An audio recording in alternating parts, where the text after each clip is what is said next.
Hello and welcome. This is The-SEN-teacher as usual. In this channel, we try to create awareness as well as educate one another on issues pertaining learners or persons with special needs. Previously, we talked about the learning disabilities or learning disorders, and we said there are generally four. That is the dysgraphia, dyscalculia, dyspraxia, and dyspraxia.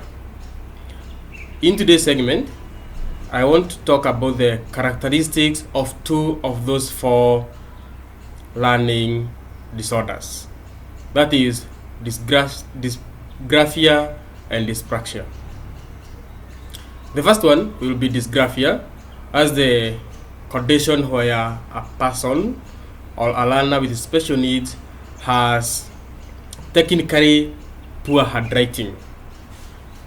Well, I'd like to give a disclaimer that the characteristics I'm going to list are not all of them. There might be others that are not on my list. So if you get more, feel free to hit me on the comment section and read some of them. So on to the characteristics. Number one, we have so hard, where a learner has a crimped hand that is preventing the learner to write in the required handwriting. Second one is poor spatial planning and margin follow-up. This one affects the learner to follow the margin and also the sentence writing, following the line or following a given path.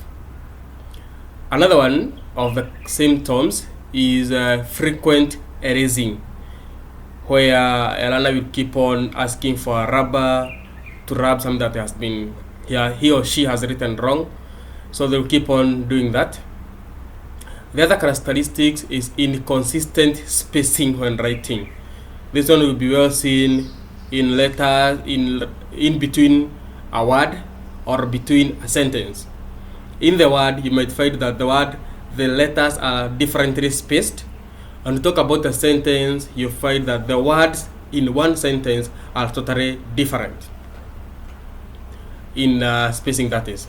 The other characteristics is poor spellings. Let's say poor spelling in relation to the class that the learner is in or the age set that they are grouped into.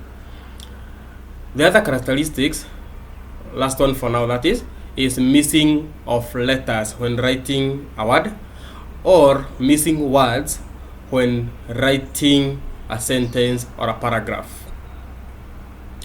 So those are the general characteristics of dysgraphia. Now on to the next learning disorder, that is dyspraxia, and we said this is the inability to control one's motors with ease, or as we can call normal, especially the fine motors. Now for you to note someone has dyspraxia, these are some of the characteristics you might find them with. One, they might be having prolonged fatigue that is not unexplained where it's come from. Well, we all know that you get fatigue after work, but then for these people, they might have it prolonged, maybe in the mornings, in the afternoons, in the evening. They all through keep on saying, I'm tired, I'm tired, I'm tired. The other characteristics is what we call clumsiness. Then you have poor balance and posture.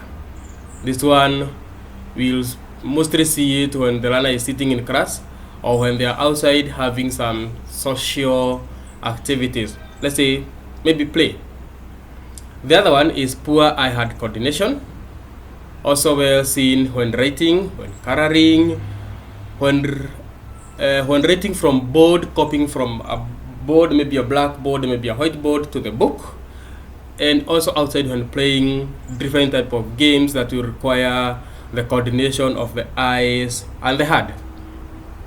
The other one, they might have perception problems, This one is due to using the sensory organs.